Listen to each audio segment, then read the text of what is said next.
Bom, essa Parashá Toldot, vamos começar com o assunto geral dela. O nome Toldot, tá? A tradução literal é gerações, sim? Tá. Então está se falando da sucessão de Abraham. Abraham teve o filho Yitzhak, e aí Yitzhak, nessa Parashá, vai ter dois filhos, que é Yaakov e Esav. Muito bem. Então, o Rashi já, logo no início, ele explica aqui que é Toldot. Em outros lugares, por exemplo, Noach, tá? Eile Toldot Noach.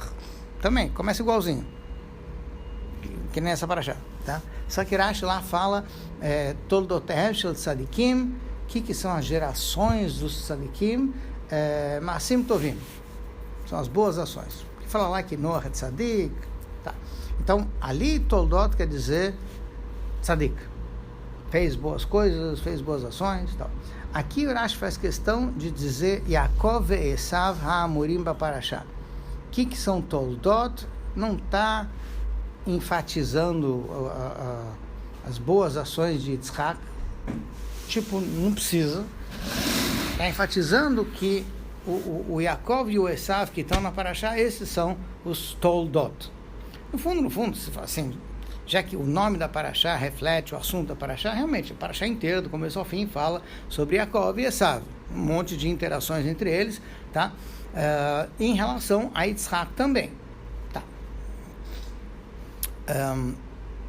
Tem uma explicação do Rebbe sobre essa ideia de Yaakov e Esav ha'amurim ba'parashá, a ideia de que está se falando de Yaakov e Esav que estão na Parashá, no sentido de que Yaakov e Esav, como estão na Torá, não são apenas duas pessoas, dois personagens, são também duas ideias, tá? Então, Yaakov, que é chamado de Ishtam Yoshev Halim, aquele que está lá sempre estudando Torá, mesmo na época do Yitzhak, ele é a alma, enquanto que Esav, que é o caçador, que é o homem do campo, ele é o corpo. Tá? E que a Torá está te enfatizando que Toldot, geração, sequência, tem a ver com saber unir o corpo e a alma, saber trabalhar com os dois, ou seja, que a ênfase da Torá é nos dois. Por um lado, aparentemente, a ênfase devia ser na alma,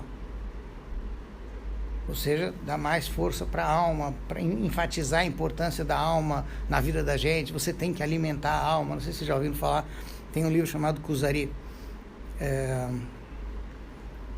Kuzari foi um povo que viveu há 1.200 anos atrás, enfim, tá. Esse povo, em dado momento da história, uma boa parte da nobreza e do povo também se converteram ao judaísmo, tá? E tiveram um império que se estendia entre a Ásia e a Europa, que durou uns 200 anos, tá? Tipo assim, é um reino judaico no meio da Ásia, tá? Que existiu. Assim, talvez para aquela época fosse uma grande novidade, porque é provável que tenha sido o único lugar no mundo em que havia liberdade de culto. Ali, se o cara fosse Yehudi, aceitos, fosse, sei lá, cristão, muçulmano, enfim, cada um podia fazer o que quisesse, não havia uma imposição. Até porque, já que a nobreza, o rei e a nobreza se converteram ao judaísmo, eles sabiam que você não pode forçar alguém a se converter. Então, eles deram total liberdade. Enfim, por que eu estou entrando nisso? Porque, como ele chegou nesse ponto, foi porque esse rei, como era o costume antigamente, ele também era o sumo sacerdote, o cara mais importante no culto, enfim, na idolatria que eles faziam ali. E esse rei começou a ter sonhos recorrentes. E nesses sonhos ele ouvia uma voz que dizia para ele: tua intenção é desejável, mas as tuas ações não são. E ele começou a encarar isso como uma mensagem, que alguma coisa eu estou fazendo de errado. E ele pensou, e ele imaginou, bom, minha intenção é servir aos deuses, né? Porque no caso dele tinha vários. E alguma coisa deve estar errada no que eu estou fazendo. Então talvez eu tenha que mudar o culto, o jeito de fazer isso. Tá? Mas mudar para quê? Para qual?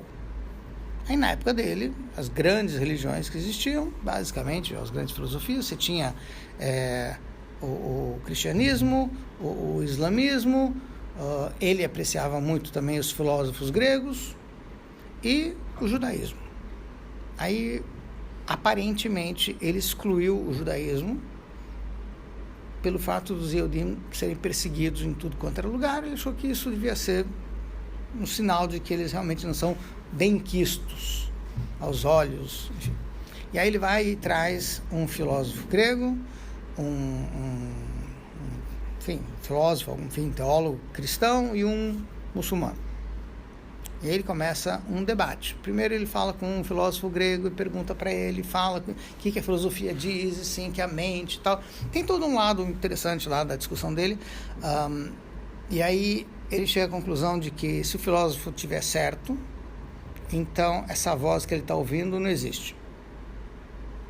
Porque para o filósofo tem que ser tudo grego, no caso, tinha que ser tudo lógico, e isso não tinha lógica.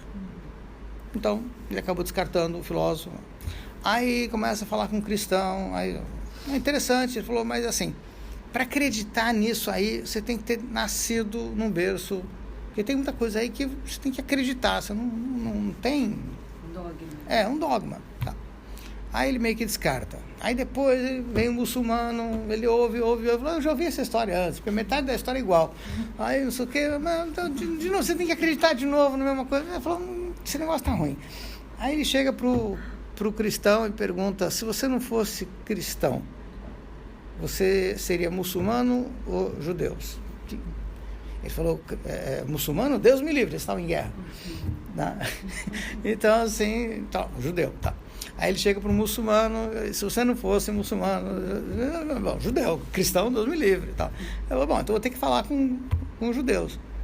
Aí ele traz um hacham lá, não me lembro agora o nome dele. Enfim, e aí ele começa a perguntar para ele sobre o judaísmo, e o hacham começa a dizer assim, eu acredito em Deus, que nos deu a Torá no Monte Sinai. Aí ele falou, para. E essa história do criação do mundo, não sei o quê... Deus, Monte Sinai, falou, poxa, mas todo mundo te falou que você não acredita, eu não acredito, mas eu acredito em Deus, Monte Sinai. Aí eu vou, mas por que não falar da criação do mundo? Porque criação do mundo eu não tenho como te provar. Você não estava lá, não tinha ninguém, assim, a gente não tem muito, mas a entrega da Torá é um fato histórico. Você tem milhares de testemunhas, não precisa acreditar. É como qualquer outro fato histórico, tá? Aí, enfim, aí a conversa começa a esquentar, aí começa uma discussão. Tá. Por que eu entrei nisso? Porque no meio dessa discussão, eles começam a discutir sobre a questão do corpo e alma. Lá pelas tantas, lá do livro. O livro Kuzari foi escrito muito depois, baseado em coisas que a gente que se sabia na época sobre o que aconteceu naquele império. Essa parte filosófica até é meio, eu diria, meio fictícia, até um certo ponto. Com certeza, alguma coisa desse argumento é verdade, mas a gente não tem tanta certeza. Mas não faz diferença, porque a ideia é de que os argumentos são interessantes. Tá? Muito bem. Aí o rei pergunta para o filósofo sobre corpo e alma, o filósofo para o Hacham, enfim, para o Rabino, e aí o Rabino diz para ele, veja bem, não dá para ter um sem o outro. A gente aprende que você não pode só focar no corpo, nem só focar na alma. Então ele diz assim, do mesmo jeito, você tem que alimentar o corpo, em geral, 3 vezes ao dia, café, almoço e janta. No mínimo, você tem que alimentar a alma também, 3 vezes ao dia, shacharit, mincha e arvit. Então, do mesmo jeito que tem que dar força para um, tem que dar força para outro. Tá? Então, de uma certa forma, a ideia de Toldot, no sentido mais profundo, vamos dizer assim, a ideia de que a gente tem que ter o Yaakov e o Esav da Parashá, trabalhar com os dois. Por mais que, aparentemente, a alma seria mais importante, tá? Mas tem que ser a alma junto com o corpo, não pode ser uma coisa separada da outra. Tá. Em Hassidut, a gente vai viajar um pouquinho mais longe com essa questão de corpo e alma, tá? E até um certo ponto vai dar para entender um pouquinho dos acontecimentos da Parashá. Sim. Aqui funciona assim. Você faz assim e volta. Porque aqui não dá para... não tem muito... não tem problema. Bom, vamos lá. Veja, o que a gente vai encontrar na Parashá? A gente vai encontrar a história do Yaakov sendo o filho bonzinho, que estuda, que, enfim, que se dedica às coisas mais espirituais. Aí depois você vai ter o Esav, que é um caçador, e você não sabe exatamente o que ele está fazendo no campo, parece que coisa boa, não é? Enfim, tem que ter essa ideia. Muito bem. Aí isso vai ter um momento em que Yaakov está cozinhando lentilhas vermelhas, não é isso? Lembra da história? E aí, então, aparece o Esav esfomeado, morto de fome. Eu quero essas lentilhas. Aí Yaakov diz, espera aí, devagar. Tá? Primeiro me vende a tua primogenitura, porque eles são gêmeos, então, isso eu não falei, mas tudo bem, ambos nasceram juntos, são irmãos gêmeos, mas Yaakov nasceu depois, Esav nasceu primeiro, Esav nasceu cabeludo, por isso que ele chama Esav, e pelo que eu entendo também era ruivo, mas enfim, aí o que é chamado de Edom, né, vermelhão, e o Yaakov nasce agarrado no calcanhar do Esav, então Ekev, por isso que é Yaakov, tá? Essa história da venda da primogenitura soa muito estranho, tá? Veja bem, se você parar para pensar, a história de Yaakov cozinhando lentilhas é tão estranho quanto, porque com certeza naquela época, não precisa ir muito longe, vai para Halab e ver se tem alguém na cozinha, algum homem cozinhando. Assim, um homem fica a quilômetros de distância da cozinha. A mulher que fica na cozinha e acabou, né? Então, assim, Yaakov cozinhando lentilha, estranho. Assim, toda essa história parece meio... tá, isso, como chama? Masterchef. Tá?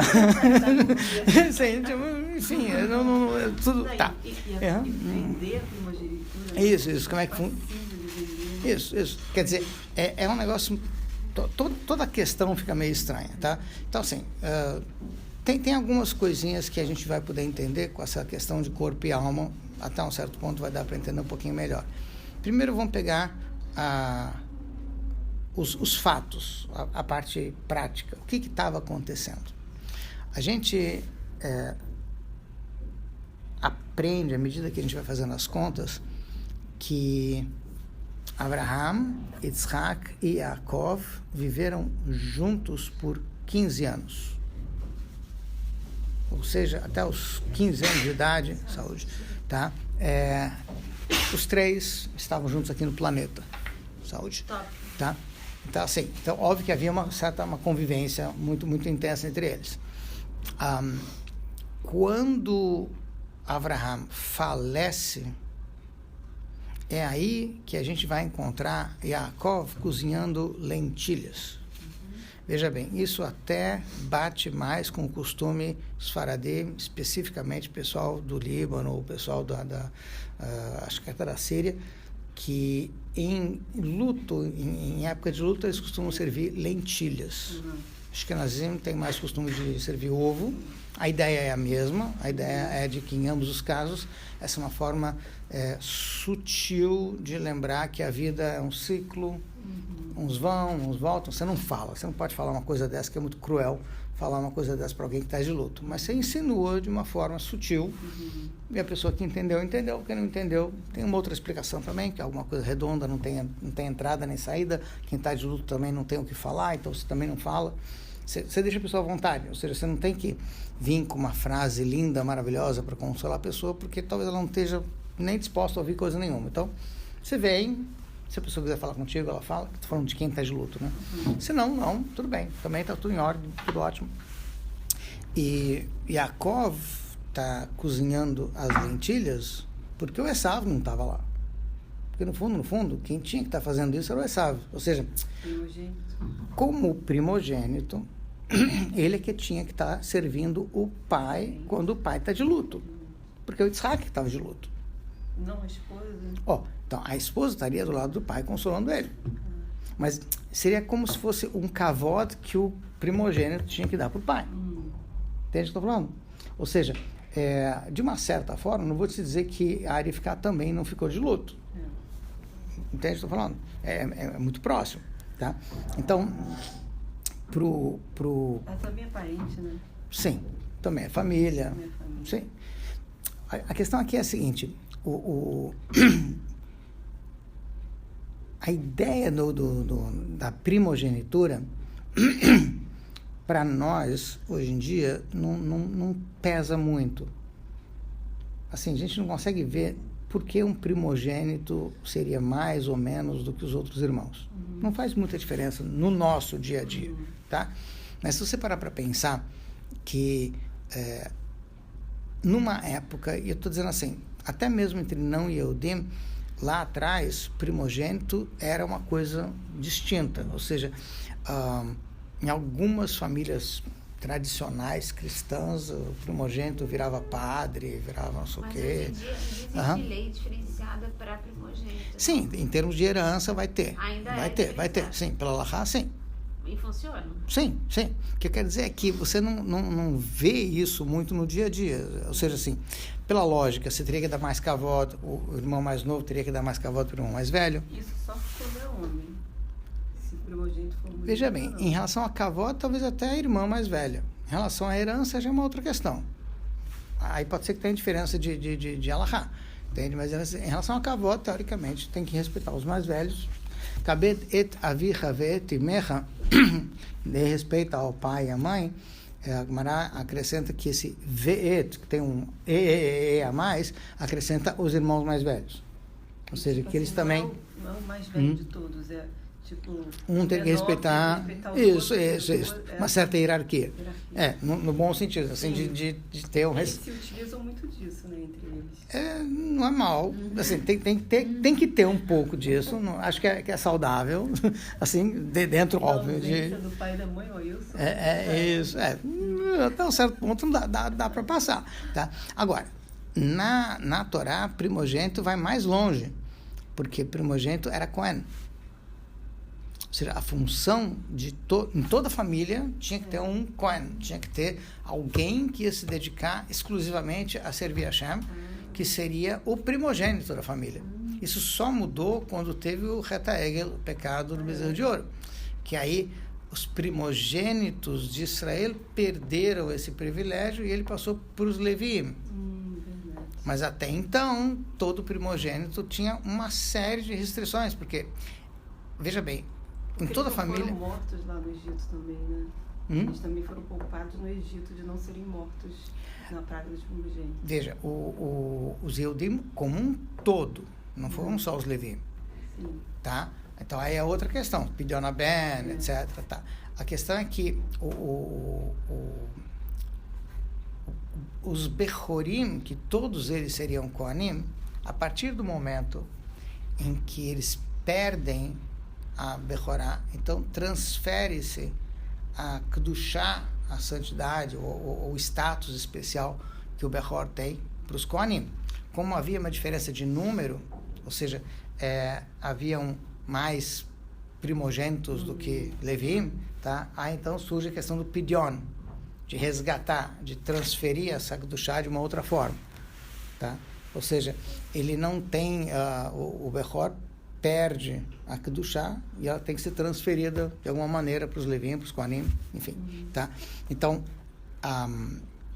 vamos dizer assim, as alachot, a parte prática que se aplica a um Kohen é um pouco pesada. Um Kohen que Chas Shalom, assim, tomou um copo de vinho e foi fazer, sei lá, Corban no Beit HaMikdash, tá? É passível de pena de morte. É um negócio pesado. Mas ele tem muitas restrições. Ele não pode se impurificar, ele não pode isso, não pode aquilo. Quer dizer, restringe bastante a vida, as questões do dia a dia de um Kohen, tá? Essa ideia já existia antes de formas diferentes. Talvez não em todos os mínimos detalhes como a gente conhece depois em termos de halachá, tá? Mas com certeza tinha restrições. Coisas que só os primogênitos... Exemplo, essa ideia de ele cuidar de fazer as lentilhas, etc, para o pai e tudo mais, tá? Que era um privilégio do primogênito, ele tinha que fazer... E que provavelmente o Esaú não apreciava muito essa ideia de ficar fazendo lentilha, etc. Tá? Então, assim, Yaakov está discutindo com o Esaú não a questão das lentilhas. E sim, é você que tinha que estar fazendo isso aqui. Agora é a tua vez. Vai lá e cozinha.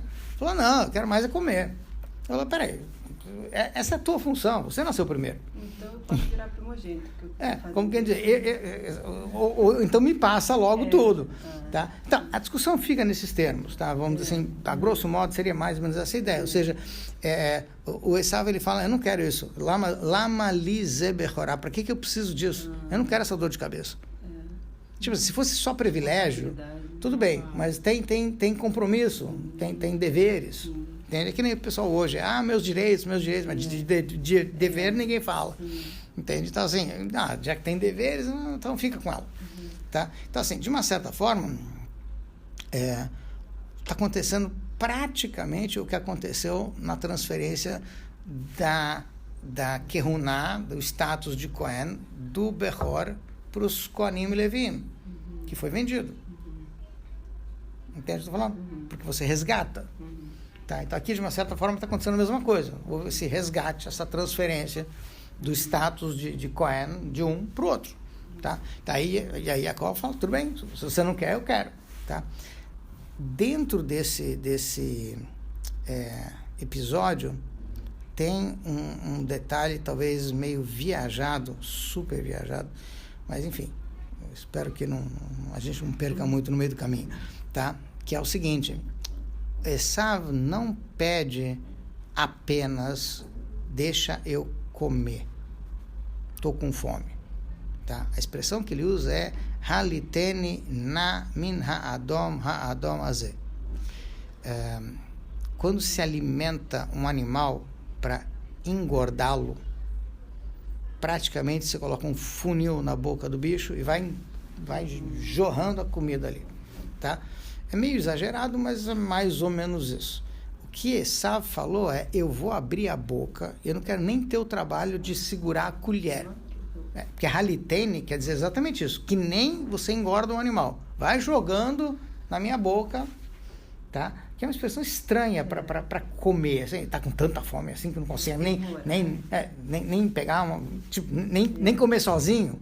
Entende o que eu estou falando? Quer dizer, é estranho isso daí. Agora que era do pai, aquela comida, estava fazendo do pai. Sim. Com certeza, tá? Óbvio que tinha condição de dar para um, senão ele não teria dado, tá? Mas obviamente tá tudo meio bagunçado aqui, tá? Em relação ao Esaú, em relação a tudo. E esse ponto eu não vi em muitos lugares alguém discutir por que ele queria comer desse jeito e não comer de outro jeito. Que diferença faz do jeito que ele quer comer ou não quer comer, enfim. Aonde eu fui descobrir alguma coisa, não que eu tenha procurado, tá? Mas muitos anos atrás, em Crown Heights, num Fabrengen, no meio do Fabrengen, o Rebbe estava falando sobre porque Abraham, Isaac, Jacob, enfim, eram pastores. Moshe Rabbeinu, enfim, tá. E o Rebbe explica, como está escrito em vários livros, que o fato de ser pastor dá à pessoa condições, tempo, ambiente para meditar. você está num lugar idílico, o teu trabalho não exige tanta atenção, enfim, exige, mas não chega a ser uma coisa, e é possível a pessoa estar mais ligada com Deus. Isso com certeza facilitou para os nossos avós também meditarem, pensarem, se conectar mais com a Hashem. E aí o Rebbe deu uma guinada, e eu acho, pelo menos essa é a minha impressão, de que eu ouvi o Rebbe falar a palavra Transcendental Meditation. No meio do Fabrengen, ele parou assim, você sente que deu uma parada no ar. O Rebbe está falando do quê? Porque na época estava no auge desse negócio de meditação transcendental, não sei o quê. De repente, no meio do Fabrengen... Todo mundo deu uma acordada. Isso. Deu uma mexida assim no pessoal. E aí o pessoal ficou meio... Uau! E aí o Rebbe começou a explicar que muitas pessoas estressadas buscam meditação e conseguem ter um alívio, voltar a uma certa normalidade graças à meditação. Muito bem. A meditação dá uma certa cura para o estresse. Tudo bem. E aí, eu estou resumindo o que eu me lembro, aí o Rebbe entra na ideia de remédio para quem está doente é solução. Remédio para quem está saudável é problema. Então, assim, o Rebbe deixou a ideia de que alguém que está estressado e está precisando de uma cura, ele precisa de algum tipo de meditação. Mas quem está saudável não precisa disso, não está estressado, então por que ele precisa disso? E o Rebbe deu a entender, muito claro, no Fabrengen, que meditação transcendental é Avodah Zarah. Sério? Está totalmente... da forma como estava sendo passada nos Estados Unidos, era totalmente hindu, era um guru lá, uma Maharishi, não sei o quê, enfim, estava tudo voltado e ligado com a Avodah Zarah. Veja bem, eu confirmei essa informação sem querer com um senhor aqui do Rio, que uma época ele me contou que tinha estresse e que ele indicaram para ele ir aqui no Rio para um lugar que fazia meditação e que realmente aliviou, ajudou até um ponto, até que começaram a pedir para ele trazer oferendas. Era flor, era isso, era aquilo. Como que é essa meditação transcendental? Eles fazem o quê? Tem mantra, tem... Quando eu tava grávida, que eu achei que ia ter parto. Tá gravando? Quer que eu use? A gente para.